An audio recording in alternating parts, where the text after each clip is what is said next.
Alright, this video is going to show how to remove bearings from a Santa Cruz full suspension linkage. These linkages happen to be from a Santa Cruz 5010 or Solo, but pretty much all full suspension Santa Cruz bikes are going to have similar linkages. I think the Bronson linkages are actually the same as the 5010 linkages here. So they're all going to be similar, and I think they all pretty much use the same bearings too, even if the links are a little bit different. But I have the actual tool that you can buy from Santa Cruz to remove bearings, which does make it quite a bit easier. And I did another video where I kind of described this tool in more detail and how it works. And I'll put a link to that video if you're interested in going to watch that. But just real quickly, how this works is there's these two halves here that spread open. So these go in the bearing like this, and then this pin comes in from the other side, spreads those two halves apart and holds them apart. And then these little hooks here catch on the inner race of the bearing, so that when you hit this with a hammer, it drives the bearing out of the link. And it works pretty well. I'll show it here. I've already removed one set of bearings in this lower link, so I'll do the other set here. So this just goes in like this. The pin comes in from the other side, and the only thing you have to kind of watch is that when you put the pin in, it can kind of poke your finger a little bit, so just be ready for that.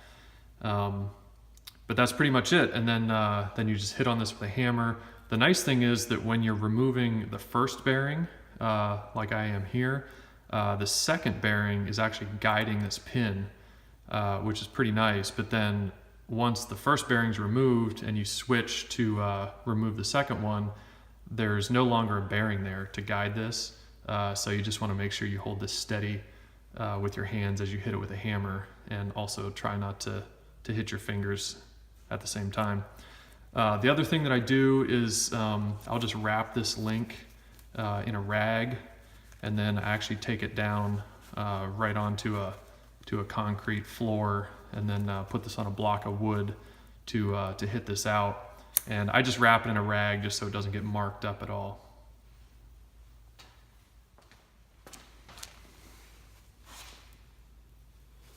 All right, so I'm down on a nice solid concrete floor here, and have a block of wood. You've got to keep this link up off the floor a little bit so the bearing has somewhere to go.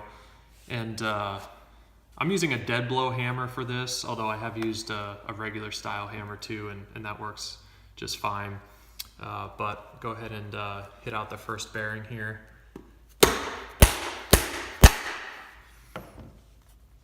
So pops out just like that. Pretty easy. Wipe some of this grease off of the pin.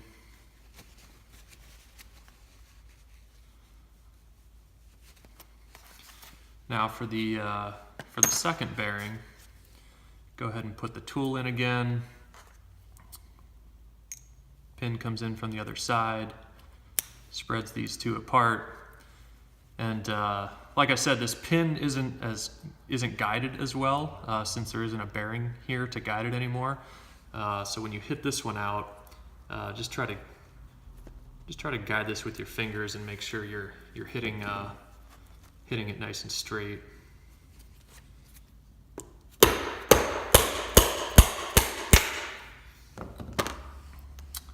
And there's the second bearing. So as you can see with this tool, it works pretty well, and it makes the job pretty easy, especially because there were 6 of these bearings to remove. So you end up using this tool several times, and I like using this tool a lot better than just using like a hammer and a punch to try to remove the bearings. All right, now for the upper link, it has 2 different size bearings. The larger of the 2 bearings I've already removed, and those are the same size as the bearing in the lower link. So that's just the same process. But for these smaller bearings, I do have a smaller version of the same tool that I used to remove these larger bearings. but I actually don't use that because I had a little bit of trouble with that, and I get into that in that other video that I'll link to if you're interested in seeing that. But I kind of have my own tool that I ended up making for this, and there's several ways that you could do this, but I basically just machined this little cup piece, and it goes on the outside, and then I have a piece of rubber in here just so it doesn't mark up the link, and then I made this little bushing little insert piece that goes on the inside in the bearing, and it's small enough that it can pass through the link because it actually is going to go through the link as the bearing gets pulled out, and then just have a nut that goes on the inside here.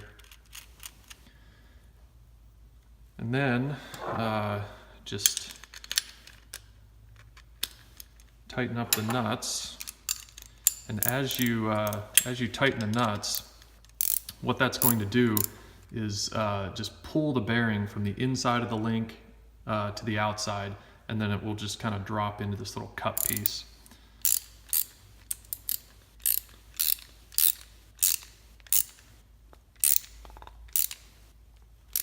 So it's starting to get tight. It should kind of break free here, just like that. Now it's probably hard to see, but the bearing slowly just being pulled out.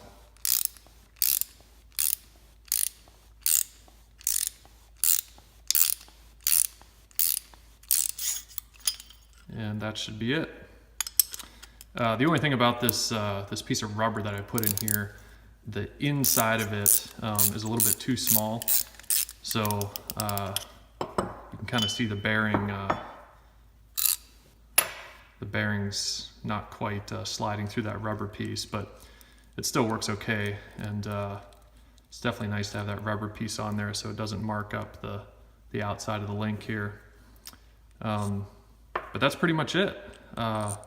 Just pulls out the bearing nice and easy, and I like having the two wrenches, just tightening the two wrenches rather than hammering on a pin to remove these bearings, because for whatever reason my bearings, these two smaller bearings, seem to fit extra tight or tighter than the larger ones for some reason. So that's why I prefer to use this tool rather than the other style.